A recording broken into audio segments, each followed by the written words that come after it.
Good evening. Tonight, we look past South Korea's shiny exterior, deadly crowd surges, record youth suicides, and the world's lowest birth rate. These are warning signs. Beneath the glitz of K-pop and tech giants, a crisis is unfolding. Immense pressure and quiet desperation shape daily life. Teenagers study 16 hours a day. Office workers are chained to desks. Young couples give up on children. It's a national tragedy hiding in plain sight. The cracks in Seoul could soon appear in our own societies. What's the true cost of the Korean miracle? Let's begin. To understand South Korea's pressure cooker, you need to know its history. 70 years ago, the country was devastated by war, one of the poorest places on earth. Most experts wrote it off. But then came the miracle on the Han River. In just decades, South Korea transformed from rubble to a global economic powerhouse. The mantra was Pali Pali, hurry, hurry, work hard, sacrifice, build a better future. It worked. South Korea became a world-class economy, a democracy, and a cultural juggernaut. BTS alone generates billions. Samsung and Hyundai are global icons. But here's the twist. The same drive that built the nation is now breaking its people. The relentless Pali Pali culture has become a double-edged sword. Discipline and sacrifice have morphed into rigid expectations and crushing pressure. The miracle came at a cost. And now, the bill is due. Burnout, despair, and a society failing to reproduce itself are the new reality. The engine of progress is now a source of pain. South Korea's glow-up is legendary, but the pressure is suffocating. The very traits that built the nation are now tearing it apart. The miracle is starting to look like a curse. The question, can South Korea change course before it's too late? Or is this the price of relentless ambition? The world is watching. And so are we. On paper, South Korea is a model nation, wealthy, stable, globally influential. But ask the people, and a different story emerges. Despite prosperity, South Korea ranks near the bottom in happiness among developed nations. It's the prosperity paradox. The country got rich, but the people didn't get happy. The relentless focus on growth created a hyper-competitive society where life is a zero-sum game. From birth, Koreans face brutal competition for grades, jobs, and status. There's no room to breathe, no space to fail. The result? A national epidemic of Hell Joseon, a dystopian reality where hard work doesn't guarantee success. Young people feel trapped, their dreams crushed by endless competition. The glittering skyscrapers cast long shadows, hiding a society in crisis. South Korea mastered making money, but forgot how to build a life. The cost of success is measured in human suffering. In South Korea, the pressure starts early, practically in the womb. Childhood is sacrificed for a single goal, getting into a top university known as SKY. Kids endure brutal schedules, school by day, hagwons by night, little sleep, no hobbies. The college entrance exam, Sunyung, is so important that planes are grounded during the test. Success means you're a winner. Failure brands you for life.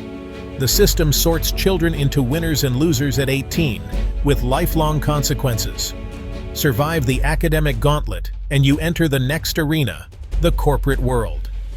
Job competition is just as fierce. Hundreds of applications, endless interviews, all for a shot at a top company. The cradle-to-cubicle gauntlet never ends. It just changes form.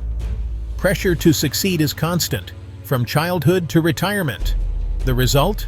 National burnout, rising mental health crises, and a generation too exhausted to dream. The system demands everything, but offers little in return. It's a recipe for despair. To understand power in South Korea, know this word, chaebol. These family-run conglomerates, Samsung, Hyundai, LG, dominate the economy and daily life. They're not just companies, they're empires, producing everything from phones to cars to insurance. The government fueled their rise, and now they're too big to fail, or jail. For many, landing a chaebol job is the ultimate prize: stability, prestige, high pay. But the cost is steep long hours, mandatory after-work drinking, and total loyalty. Your value is tied to your employer. Your personal life comes second. The chaebol system creates a stark divide: insiders with security, outsiders with little hope. This fuels competition, inequality, and desperation. The chaebol built South Korea, but also built a rigid, unforgiving hierarchy. The pressure to climb the ladder is relentless and crushing. South Korea now has the world's lowest fertility rate, catastrophically low. The population is projected to halve by century's end, a slow-motion extinction. Why? Young people feel they can't afford kids. Education costs are sky-high. Parents spend fortunes on tutoring just to keep up. Housing prices in cities like Seoul are out of reach for most. Grueling work culture makes balancing career and family nearly impossible. For women, the motherhood penalty is severe. Many must choose between career and children. Faced with these burdens, many opt out. No marriage, no kids. A birth strike. Billions in government incentives haven't worked. The problem isn't money. It's a lack of hope for the future. Young Koreans are making a rational choice in an irrational system. The birth rate keeps falling. The demographic clock is ticking. Meet the Sampo generation, giving up on courtship, marriage, and children. Now many are the NPO generation, giving up on everything: jobs, homes, even hope. After surviving the education gauntlet, they face a brutal job market with few stable opportunities. Many end up in temporary or gig work despite years of study. The result? Betrayal, disillusionment, and a mental health crisis. South Korea has the highest suicide rate in the OECD. Stigma keeps many from seeking help. Most suffer in silence. Some retreat from society, becoming NEETs or escaping into online worlds. They are a generation adrift, burdened by the past and terrified of the future. Their quiet despair is the loudest alarm bell. The human cost of the Korean miracle is staggering. South Korea's problems can't be separated from gender. Despite modernity, it remains deeply patriarchal, with the worst gender pay gap in the developed world.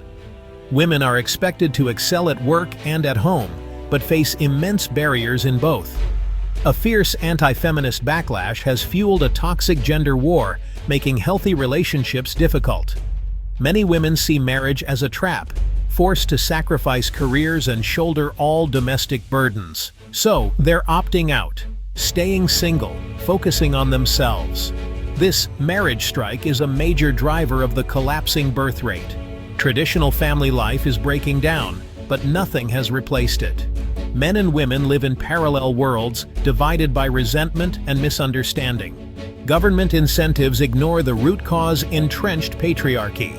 Until gender inequality is addressed, the demographic crisis will only deepen. So, what's being done? There's talk, lots of it. Young Koreans are demanding change, work-life balance, educational reform, mental health support.